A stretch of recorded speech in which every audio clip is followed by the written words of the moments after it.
Welcome to today's Daily Walk in Wisdom. We're in Proverbs. We're learning about practical wisdom.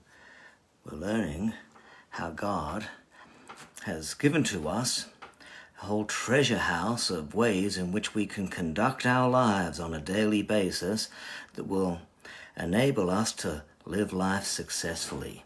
And if Rafa will comply, we'll be able to get through this without any damage.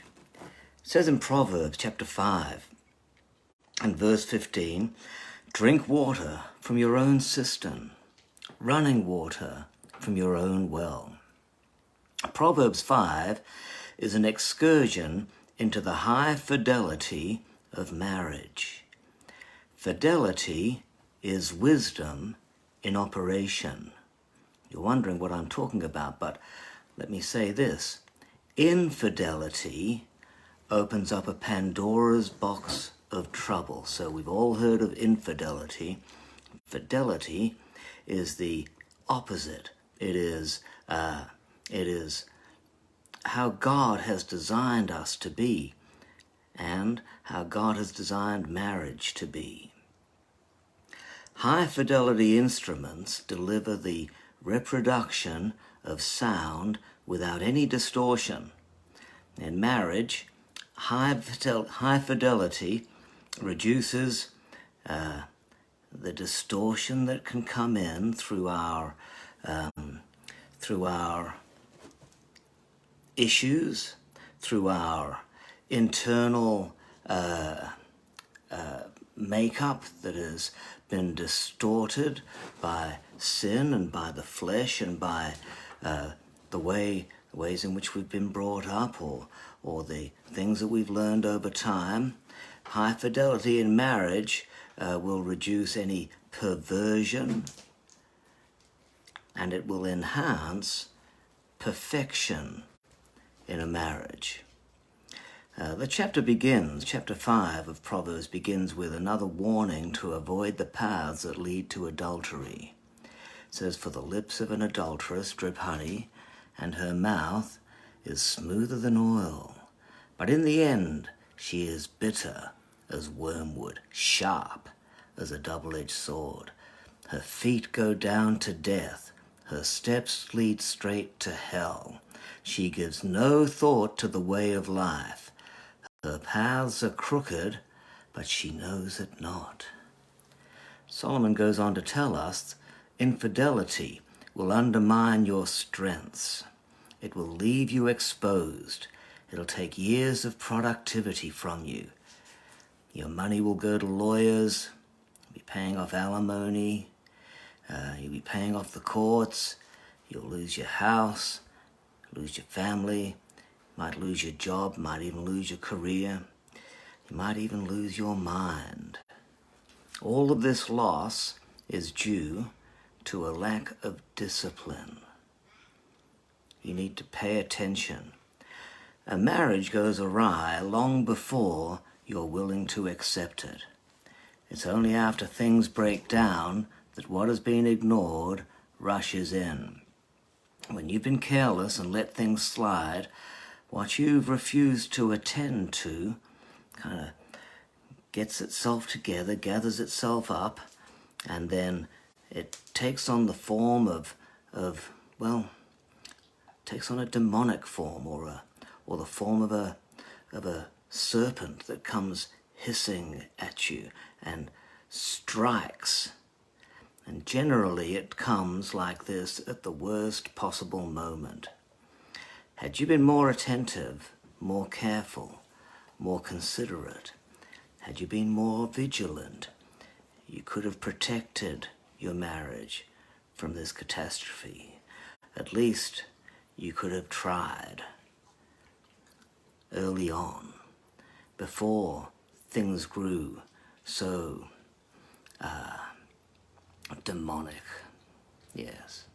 Before things grew to the place where you no longer had any say in the matter. And Proverbs 6 then alerts us. It says, can a man scoop fire into his lap without his clothes being burned? Can a man walk on hot coals without his feet being scorched? So is he who sleeps with another man's wife. No one who touches her will go unpunished. Now, you might think that you're getting away with it, but nobody gets away with this. Your conscience won't allow you to get away with this. It works against you and makes you feel exposed. It will make you feel naked, as though your clothes are burned. You'll be afraid of letting something slip, of exposing yourself with a look. You'll be afraid that something has been left on your phone and you won't want anybody to see it. You'll become protective over it. You'll become uncertain. You'll be self-defensive. You'll be walking on eggshells, as though your feet are blistered. You're tentative, lacking your usual confidence. You're quick to overreact. Your wife may question you, is everything all right? And you'll lie to protect yourself, and she may even suspect something, but be afraid of going there. And blisters eventually become calloused, and so your heart will grow cold and callous and hard and uncaring and angry. And sooner or later, your wife feels as though she is married to a stranger. In your mind, the growing distance between the two of you justifies your infidelity. This is the pathway to the adulteress. Solomon goes on to say, but a man who commits adultery lacks judgment. Whoever does so destroys himself. Your judgments become distorted. What used to be clear is now muddied. You don't know what to do, you make hasty decisions, you fail to see that you are destroying yourself. And it's all really, Solomon is telling us, it's all really due to a lack of discipline. What you saw back then, what you thought back then, what you did back then, but didn't bring under control, is now gathering momentum and bringing into your place a whole storm of chaos. Yes. So pay attention. There are many things that will try to slip past your nose and wedge themselves between you and your wife. If you notice your husband is being a little flirtatious, challenge him. He might retort and say, oh, we were only having a little fun. There was nothing in it. Don't let that slip by. If you notice another man is trying to supply your wife with emotional energy, with sympathy, don't just let it slide. Say something. Address your concerns before it's too late. Have that difficult conversation. Keep your boundaries in good order, and you'll save your marriage. Our text reads, drink water from your own cistern, running water from your own well. Should your springs overflow in the streets, let them be yours alone. May your fountain be blessed and rejoice in the wife of your youth, a loving doe, a graceful deer. May her breasts satisfy you always.